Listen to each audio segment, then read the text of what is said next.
Hi, I'm Tim Hughes. I'm the CEO and co-founder of DLA Ignite. With me today, we've got Alex Abbott. Alex and I are going to be talking about measuring what's important or measuring what matters in sales. Alex has been on a really interesting journey over the last 3 years in terms of looking at cold outreach and measuring it and see what works and what doesn't work. And that's what we're going to really talk about today. So, Alex, where can people find you? Well, LinkedIn is the best place, but I'm also on Twitter, and I'm also on some other socials. So as the bearded sales guy, TikTok, Instagram, YouTube, Walking Digital Corridors podcast website, walkingdigitalcorridors.com. Okay, fantastic. So, Alex, just give us a background in terms of the journey that you've been on over the last 3 years, especially around cold outreach, because it's not something that a lot of people really talk about. Yeah.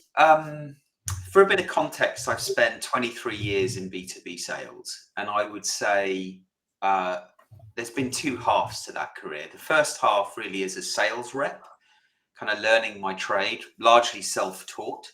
The second half as a sales leader, so building sales teams, in some case building businesses within other tech companies. And the one thing that has remained constant throughout that time is the importance of generating my own pipeline, whether that was a rep or whether that was as a sales leader, and never actually giving that responsibility to someone that isn't within my control or my influence. Because that's the one thing that I found that is the leading indicator to achieving your revenue growth objectives or commission or whatever it is that you're working towards.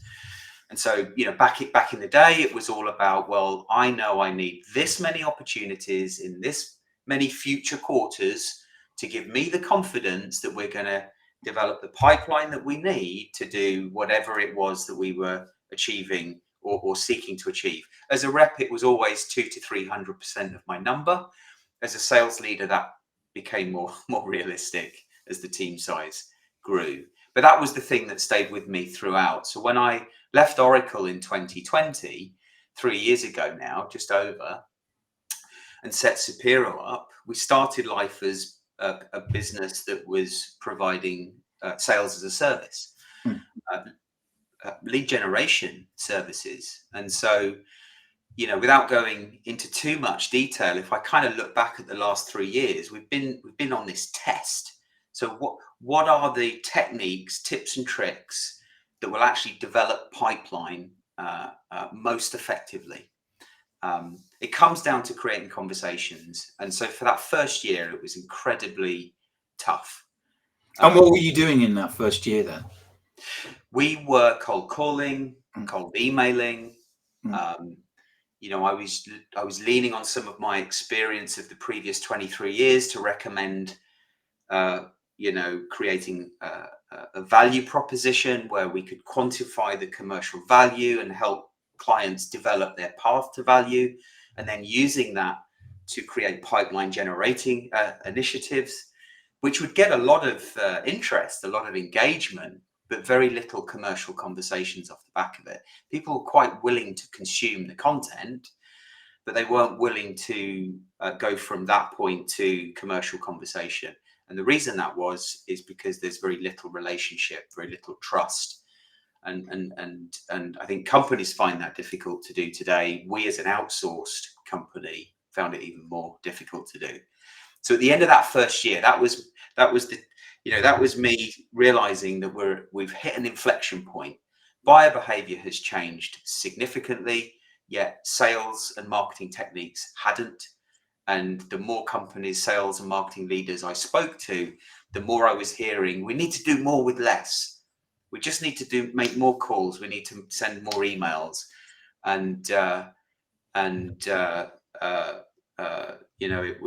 It was counterintuitive. I kind of decided that the traditional sales and marketing funnel had broken. But when I said that to some people, they thought I was mad. So you had an epiphany, didn't you, in terms of you had a road to Damascus moment, didn't you? I did. So reconnected with my old friend Adam Gray, your business partner, who I worked with at Oracle back in 2014-15, and realized that what you were both doing with your social selling and influence program was the thing that I needed. You know, I'd always kind of, you know, prided myself on my ability to build relationships with people, and I would encourage that with my team, and that was the lifeblood of pipeline development. And when I realized there was an actual methodology to follow, a process that we could trust, that allowed us to do that at scale digitally, that's when I decided, right, I'm going to put the team through that program, your program, and we're going to invest the time we need to become experts. And that's what we did in the second year. We spent a year becoming experts in social selling. So give us a comparison in terms of, you spent a year doing cold calling, and what results were you getting? And you've then been now social selling for, what is it, 12 or 24 months? And what results are you getting? So what's the comparison? Yeah, I mean, it's like night and day. So it depends on whether it's a B2B focused business or a B2C focused business. And it depends slightly on whether it's a volume based outreach versus focused account territories. And so, just to kind of elaborate on that, is it a volume play, or is it more of a strategic, let's develop meaningful relationships deep and wide in an account? And so kind of, what we saw is, on average, we went from 1-2 meetings per week each Per salesperson, yeah. per salesperson, to between 15 to 20 meetings each. Wow, that's an amazing difference. Yeah, huge. Like I said, like night and day. I actually had to dial down my prospecting in order to manage other things throughout the week, because I was running the business as well. I know one of the people you had working for you complained that he had 25 meetings in a week, and he couldn't carry on. He was having so many meetings, he couldn't do the prospecting at the same time, which is ironic, considering there's so many people that are saying that business development and generation of leads and meetings is so difficult right now. Yeah. It's it is difficult for those people that don't know. So one of the things that you did at the beginning of this year was that you decided to set a whole set of metrics, wasn't it? It's basically run a benchmark. So we're recording this now at the end of October 2023. So you now have, 10 months worth of data. Yeah. What are you seeing from that data? Well, I think first off, the reason why we started to create this data is because, I'd have many conversations with sales and marketing leaders about social selling, and most people thought they knew what it was, but they didn't really actually know. Most people think that social selling is when you get spam across social, and that's getting spam across social. It's not social selling. Yeah. And I found myself having to try and sort of re-educate people, but the resistance wall was quite high, because they'd been there and done it, and someone like me isn't going to tell them otherwise. So I thought, well, let's actually create the data. Let's have a reference point that we can go to and rely on, and say, well, this is benchmark data based on not only the methodology that we're following, but a range of different experiences, from an SDR with 2 years experience right up to someone like myself with 23 years experience, so that it could act as a very accurate benchmark for any business. And so in the December 2022, we were compiling what we wanted to measure. So the topic of this discussion, measure what matters. Most businesses don't. They're still measuring emails sent and calls made, rather than meetings generated. Yeah, and they're measuring meetings generated, but they're not measuring the lead measures. the activities and behaviors that each person need to follow on a weekly basis that increase the likelihood of generating more meetings. And so, I think that's where I think that's where I think most businesses, they're trying to crack the whip harder, do more calls, send more emails in the hope that it will create more meetings, but it's actually having the opposite effect. Yes, it does. And there's data. There was a whole bunch of data that was created by HubSpot during COVID, where they measured the data right across the whole of their 120,000 customers. And I've got details of this, and people can. We've got it in blogs because I took screenshots. And what it showed was that the more emails you send, the less response you get. Yeah. And that's from a data set of 120,000 customers of HubSpot. So it's. And we know that. Sales leaders, marketers know that, but they still do it. And it's what was it Einstein said? The definition of his insanity is doing the same thing over and over again and expecting the same result, expecting a different result. Yeah, that's it. There's an interesting comment here from Jackie that I just thought want to pull in, which is that I've seen the transformation the team has been through from frustration to enduring the way they work and using their creativity. So have you seen something take place within the team from, where I don't like work to I like work? Yeah, absolutely. So, Jordan was quite literally banging his head against the brick wall. He had the desire to succeed. He really wanted to do well. He was motivated by money. He, which a lot of salespeople are. Yet he was constantly doing these activities on a daily basis and getting nowhere near where he needed to. And I have to say, it was affecting his mental health. It wasn't a good place. He wasn't in a good place. And so I'd say the first 3 months was kind of a real eye-opener for him, because he was able to use his creativity, and he's naturally a creative person. So sort of taking the lid off and letting him free was an amazing thing to see. And he's produced some just fantastic stuff, M&M videos and various other videos. And he's the guy with the, getting 25 meetings a week. I mean, it's completely unheard of. Yeah. When we've got organizations that are scratching around in the dirt for pipeline, why is it that the whole bunch of individuals, what is the connection between all these bunch of individuals that suddenly seem to be able to create lots and lots of meetings? Yeah.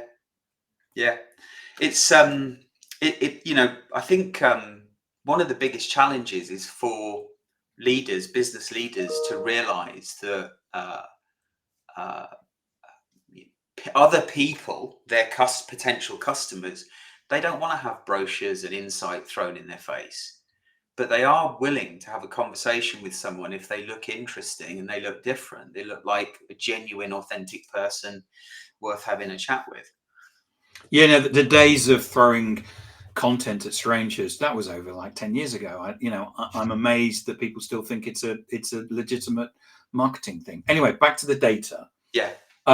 So what you've been measuring things like network size. So your network on LinkedIn, for example. Mm-hmm. So these are the people that you've connected to that could influence a sale or be part of a sale. You're also looking at follower size. So you could have more followers than connections, because if people are following you, what that means is that you're sharing interesting content, or you've got an interesting point of view.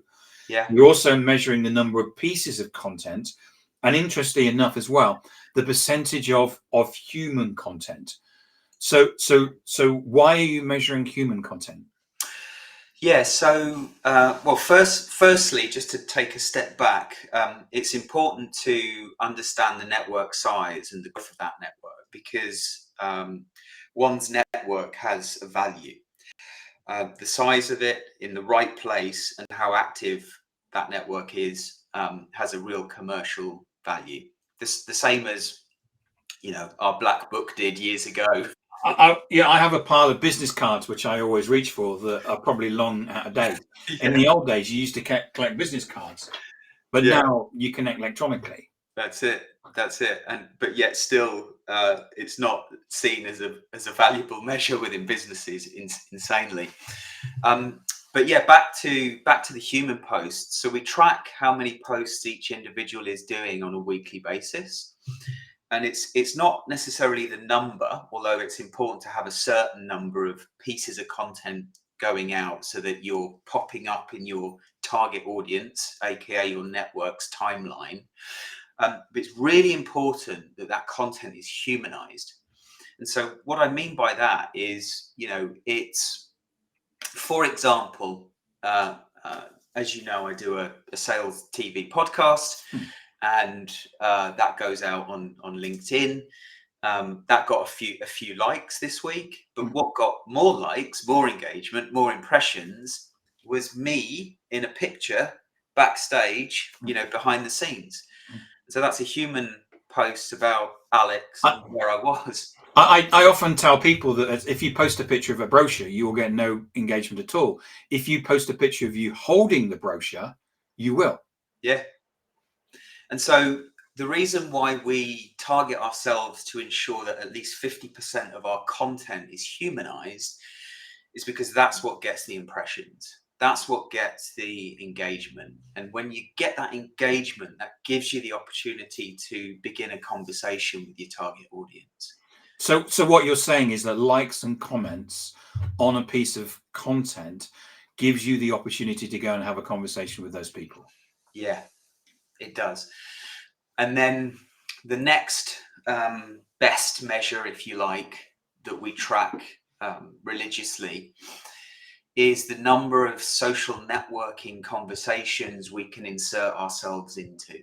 And out of everything that we track, I would say it's that one behavior that has the biggest influence on the number of calls that we get each week.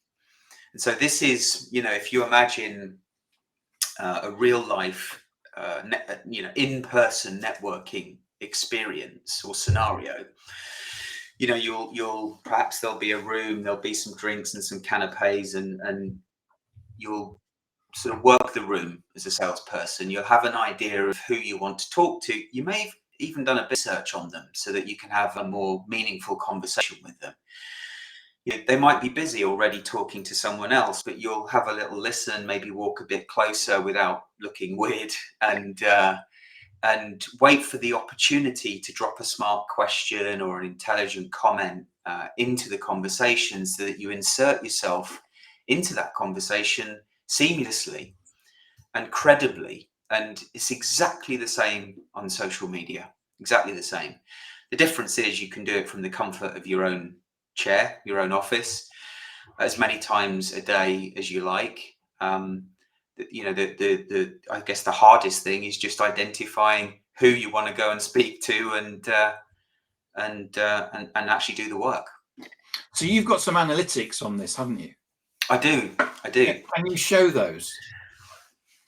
Yeah, let me share my screen.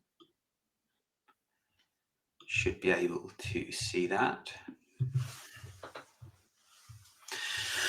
Yeah, so this is a team of 4 following the methodology. This is what we call the year-to-date report, says what it is. So in terms of network growth, if we're starting from the left to go to the right, yeah, then so in it's let me, if I got that right, have I, in the last year you've increased your network by just about 8,000.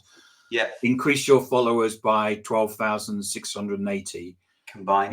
You've done 808 posts on social media. 423 of those are humanized. Mm-hmm. So you've got about 800,000 impressions. Yeah. So free paid media, as I call it.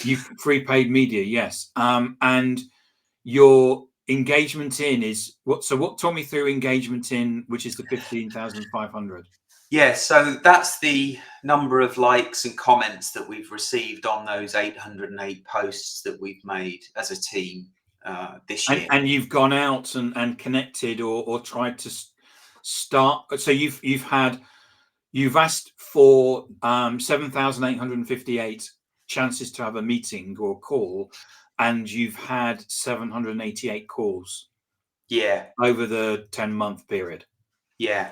So the engagement is important because if you're, as we were talking about earlier, if you're connecting with purpose into the right organizations that you want to do business with, not necessarily just primary stakeholders, but primary, secondary, tertiary stakeholders, you're growing your visibility within that organization. And so when you get this much engagement in, so likes and comments on your content, it's highly likely that it's people or some of the people that you want to do business with. And it's at that moment you can then start to engage in that messaging exchange, and then ask for the call.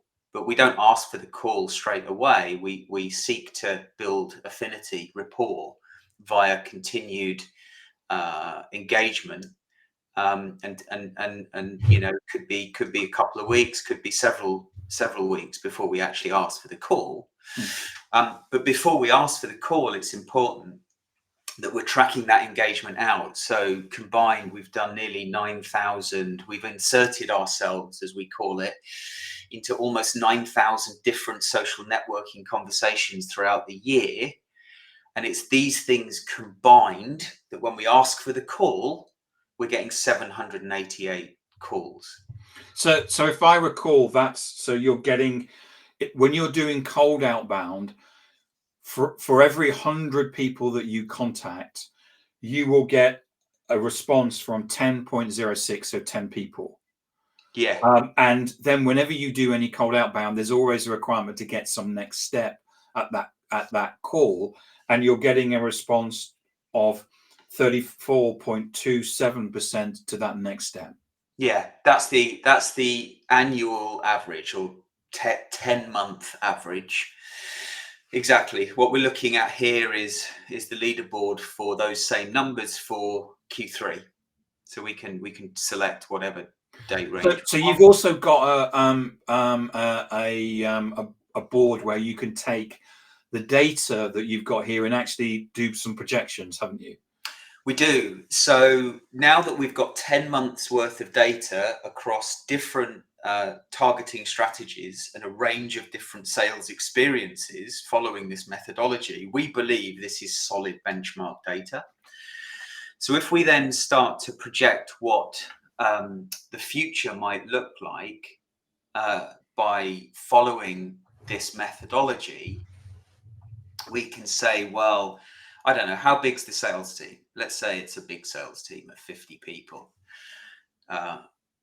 And the opportunity generation rate is equal to the call progression rate. So we know in terms of the sales team inputs, if all those 50 people did was follow what we just talked through, then that will be 15,600 posts within a year.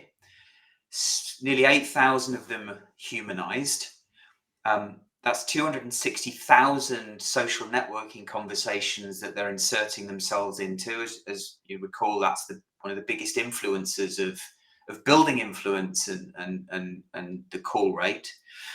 And that's requesting 182,000 calls. That will result in 6,454 calls.